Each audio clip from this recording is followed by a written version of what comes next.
Every day she sat on the same old wooden bench, in the quiet corner of the park, the paint peeling in uneven strips beneath her hands, the rough surface pressing into her palms. She pulled her knees close and rested her chin on them, watching the humans move past like waves on a restless ocean. Some laughed loudly with their friends, some hurried along their own paths, and she felt like a small island in the middle of a moving sea. Her long hair fell over her shoulders, hiding the edges of her pale face. She wished it could hide her too. She wished the world could not see. How different she felt, how strange it was to be noticed only in whispers and glances. She traced the cracks in the wood of the bench with her fingertips, imagining stories that might live in each one. A tiny leaf had fallen into a crack yesterday. She wondered if it would stay there all week, or if the wind would carry it away, like everything else. She seemed to hold on to nothing, seemed to last for her even. The sun rising every morning felt like a show from far away, and the birds that chirped high in the trees sounded like they were speaking a language she could not understand. She loved their music, but it reminded her of what she could not have. The laughter of children running across the grass, the smell of fresh bread from the nearby bakery, the warm sunlight slipping onto her skin. These were all things that belonged to everyone but her. She drew her knees closer as a chill ran along her arms and wrapped herself in the sleeves of her oversized jacket, wishing it was a shield that could keep the world out. The park smelled of wet grass and dirt and something faintly sweet like flowers. She remembered how her mother used to bring her here when she was very small, and how she had held her hand tightly until the fear of the open space seemed to shrink to nothing now. She was alone, and the hand was gone, and the space seemed endless. Every sound felt sharper, and every movement of people walking past her felt louder. She wanted to shout at them to stop, to notice her, to ask her who she was, but the words would not come. They got stuck in her throat like tiny stones. She looked at the empty space beside her on the bench and imagined someone sitting there, someone who would talk to her without fear, without judgment, someone who would not glance away or whisper behind their hands. And she closed her eyes and let the soft wind brush across her cheeks, and promised herself that one day the empty space would be filled with something warm and bright, something that could melt the chill she felt in her chest. Some people stopped and stared as she sat on the bench, their eyes lingering too long, like they were trying to read her mind or guess her story. She kept her gaze fixed on the cracks in the wood, pretending not to notice the whispers that floated around her like tiny invisible birds. They spoke in low tones about her clothes, her pale skin, the brightness of her eyes, the way she did not seem to belong anywhere at all. She felt their curiosity pressing against her like invisible fingers, brushing her shoulders, and it made her shrink smaller into herself. She wanted to tell them to go away, to leave her alone, but her voice had grown quiet over the years, and now it came out in whispers, only to herself.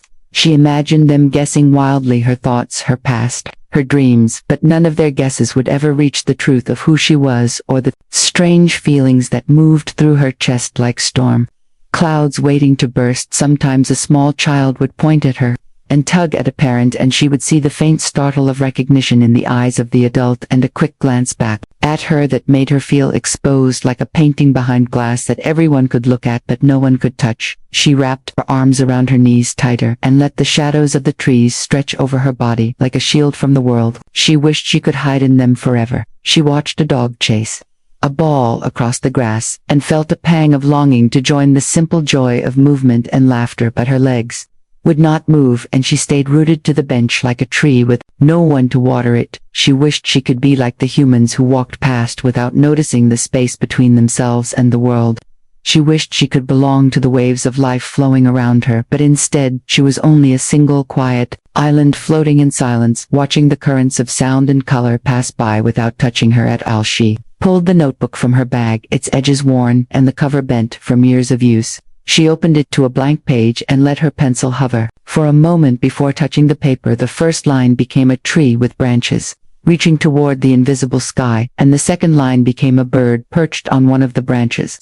Her pencil danced across the page, filling the empty space with shapes and stories that no one would ever see, her imagination spilling out in quiet strokes that carried her far from the bench and the curious eyes of humans into worlds she could shape herself. She drew a small house tucked in a forest with smoke curling from the chimney, and imagined a family inside laughing and cooking together, a place where she could be safe and warm. She sketched clouds drifting lazily across a sky that changed color with every stroke, a sun that smiled down on Her and a river that sang a song only she could hear. With each drawing, the loneliness she carried in her chest shrank a little, and the empty park around her felt softer. She imagined the pencil lines coming to life, the birds she drew fluttering their wings and landing on her shoulders, the trees she drew bending slightly to whisper secrets she could only understand. The notebook became her companion, a quiet friend that listened without judgment, that knew her fears and her dreams and held them gently in its pages. And as she drew, she felt a small spark of hope flicker inside her, the kind of hope that tells you that even when the world does not see you, someone somewhere might reach out, and that maybe one day, the empty space beside her on the bench would not be empty at all. One afternoon, as the sun dipped low in the sky and painted the park in soft, golden light, she noticed a human walking slowly toward her, carrying a box that smelled warm and strange. She did not move. Her eyes followed him cautiously from the corner of her vision. He hesitated for a moment, glancing around as if checking that no one was watching. Then he stepped closer. The smell of the pizza reached her and made her stomach tighten, not from hunger, but from curiosity and something else she could not name. He smiled a small, nervous smile, and adjusted the box in his hands as he approached the bench. She felt a flutter of nerves in her chest, the kind she had not felt in years. It was not fear entirely, but a mixture of anticipation and uncertainty. He stopped a few steps away and looked at her, his eyes kind and open. He said something she barely heard at first. "You like pizza?" The words were simple, but they carried warmth like sunlight, slipping through the leaves.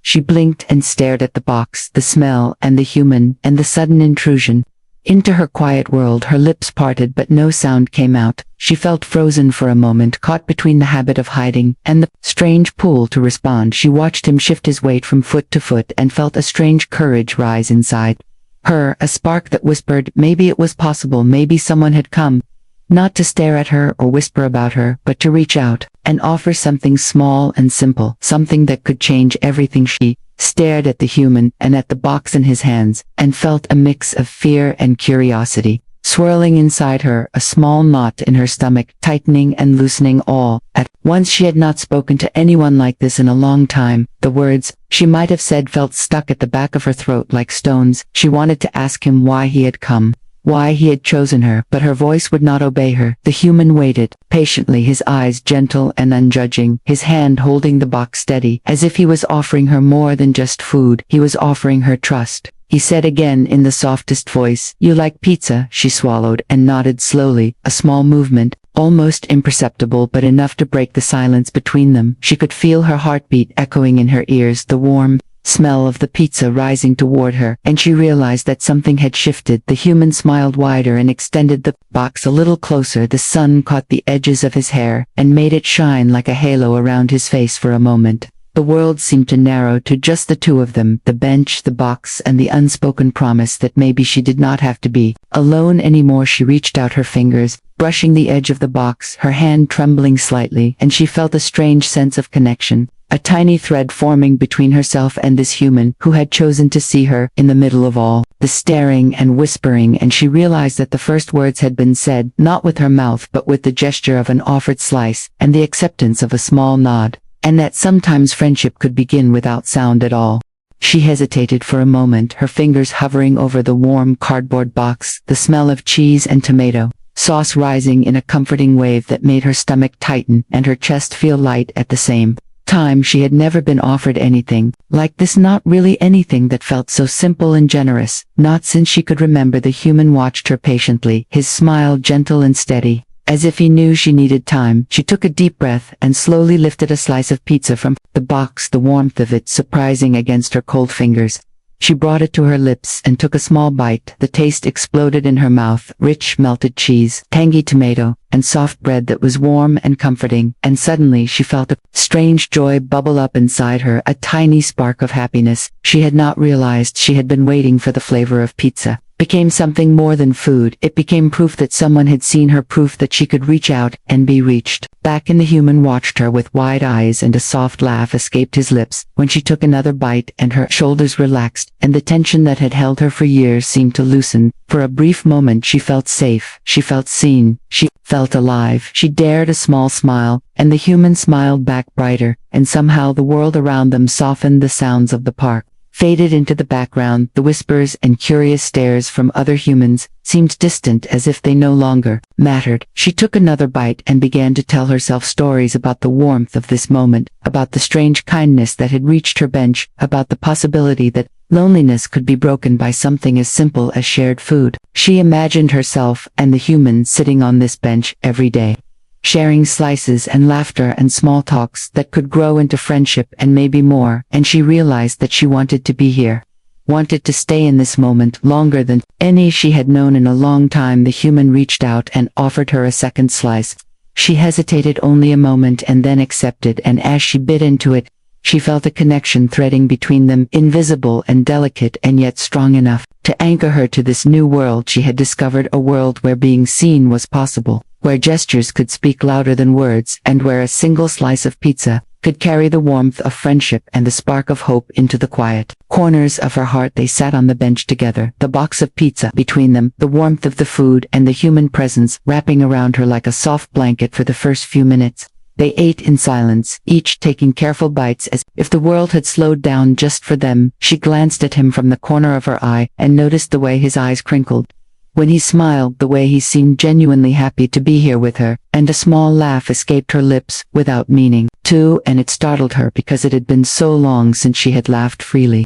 He heard it, and his own laugh joined hers, light and melodic, and suddenly the park did not feel so big or so lonely anymore. She felt the edges of her isolation soften, as if the warmth of laughter could melt the walls she had built around herself. They began to talk, first in small words, about the taste of the pizza and the way the sun felt on their faces. Then the words grew longer and easier, as if the act of sharing had opened a door into a place where talking was safe and welcome. She told him about the birds she liked to watch, the shapes she drew in her notebook, the little things that made her days pass, and he told her about his school, about the games he liked to play, about the silly things that made him laugh, and every word seemed to weave an invisible thread between them. A thread that pulled her out of her quiet island and closer to another human. She noticed the way his hand moved when he talked, the way his laughter echoed in the space around them, and she felt a spark of courage to tell him things she had never shared with anyone before. Her heart felt lighter, her shoulders loosened, the sun dipped lower, casting golden streaks across the park, and for the first time in a long time, she did not feel alone. She felt part of something small and precious, a connection that was simple yet profound, a friendship beginning to bloom between a lonely alien girl and a human who had chosen to sit beside her and offer her pizza. And in the warmth of that shared moment, she realized that sometimes the smallest gestures could carry the greatest meanings, and sometimes laughter could fill the spaces loneliness had carved into your chest. After that day, she returned to the bench every afternoon, the memory of the warm pizza and the human smile pulling her like a quiet gravity across the park. She looked forward to the small footsteps approaching, the familiar scent of cheese and bread floating toward her, and the soft voice that greeted her with a simple question, "You like pizza sometimes?" She arrived early and waited with anticipation, watching the trees sway and the shadows stretch across the grass. Sometimes he arrived late, and she worried for a moment that the magic of yesterday had disappeared, but it never did. He was always there with the box in his hands, and a smile that made her heart flutter in ways she did not understand.